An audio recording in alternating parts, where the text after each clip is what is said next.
Kita lihat dulu ya ke komentar netizen yang selanjutnya, yaitu dari @franz.tanto. IHSG kok goceng, itu IHSG apa harga somai 2 biji? Hehehe.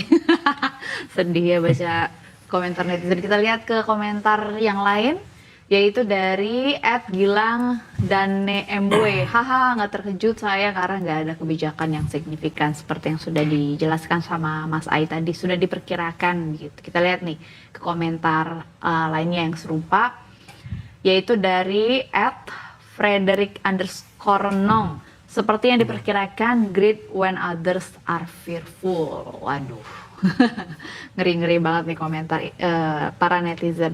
Tapi balik lagi, tadi di segmen sebelumnya kan saya sudah yang paling menarik dan juga yang dikatakan juga berpengaruh terhadap anjloknya IHSG pada hari ini adalah komentar Presiden Prabowo berkaitan dengan saham secara general, bahwa ada beberapa poin yang disampaikan.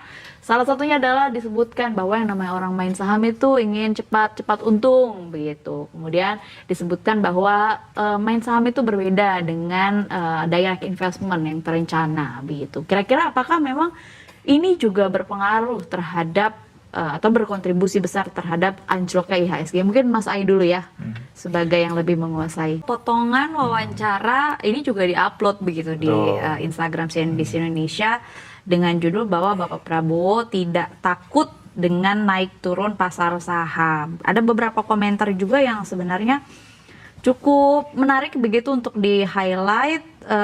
Wajar nggak ngerti karena nggak semua orang ngerti tentang pasar saham, tapi siapa sih yang milih ini gitu. Nggak begitu maksudnya Pak Prabowo begitu. Ini maksudnya akhirnya bisa dikatakan bahwa para investor mempertanyakan kenapa akhirnya seorang presiden memberikan pernyataan demikian. Terjadi perang dagang, mereka sedang balas-balasan tarif yang pastinya akan berpengaruh terhadap Indonesia.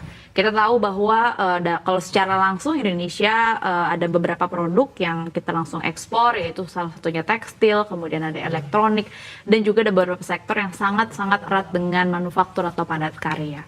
Apakah memang ada potensi bahwa PHK akan terjadi makin parah di tahun 2025 ini kalau akhirnya tarif yang diberlakukan, balas-balasan antara Amerika Serikat dengan China dan juga tarif yang diterapkan dari Amerika Serikat terhadap Indonesia benar-benar diberlakukan? Bang Michael, yang anjlok hari ini akibat dari penerapan tarif dari Donald Trump, tapi di tengah situasi yang bisa dikatakan chaos ini ya, begitu.